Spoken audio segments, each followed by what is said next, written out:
Hello, my name is Nathan Owens. I'll be presenting on Obsolescence and You. Yinz ready to digitally preserve the city of Pittsburgh? Many may not know our city has formed a commission on city archives to collect, store, and maintain scattered city records that have historic or operational value. While it seems like a simple scavenger hunt by our city officials, the goal is to make sure these public records are usable for the future. Many of them are maintained electronically now. Digital records like emails, PDFs, and websites present special concerns because of their reliance on technology like computers or CDs, programs such as Microsoft Office, and their format's integrity. Therefore, a long-term digital preservation strategy, the process of making digital records accessible for present and future usage, is needed for this citywide archival plan. Several strategies include migration, emulation, and digitization. An issue with this project is digital obsolescence, when we cannot access a digital resource due to a failure in the hardware, software, or format of the record.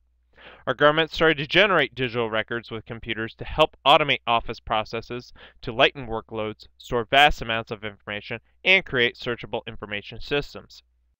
Yet when the personal computer became part of our homes in the 1980s, our record-related activities became dependent on diverse types of hardware and software. Floppy disks gave way to CDs. Microsoft Windows operating system competes with Mac OS X. It's apparent that the transitions from one type of record format, hardware, or software leads to issues with how we could open up a file, play a video game, or access a website. So why should I care about being able to see city records? Many of you might be asking yourselves.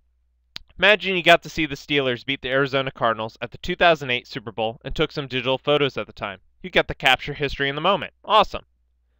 But what if you tried to show your friends these images on your new computer a few years later and find that there are errors?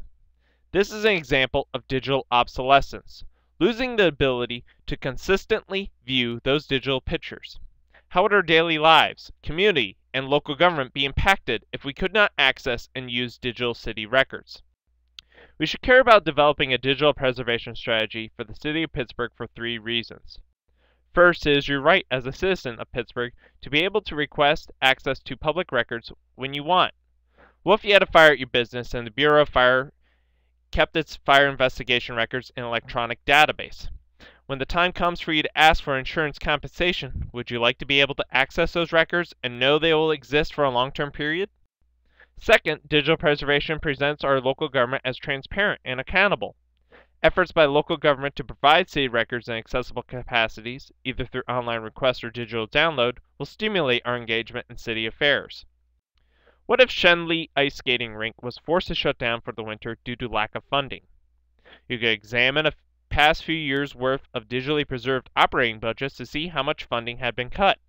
This may help if you would seek a public hearing petition with the City Council to increase funds with the Department of Parks and Recreation. Finally, the history of our city can be preserved through digital preservation efforts. We assume our history is only useful in presenting the past. Digital preservation helps maintain our cultural heritage materials for future research purposes as well as aesthetic appeal. Pittsburgh has a rich history of industry, research and development, and entertainment. Digitally preserving our city records only adds to the perception that the city of Pittsburgh has built itself to be one of the most livable cities in the United States through its history.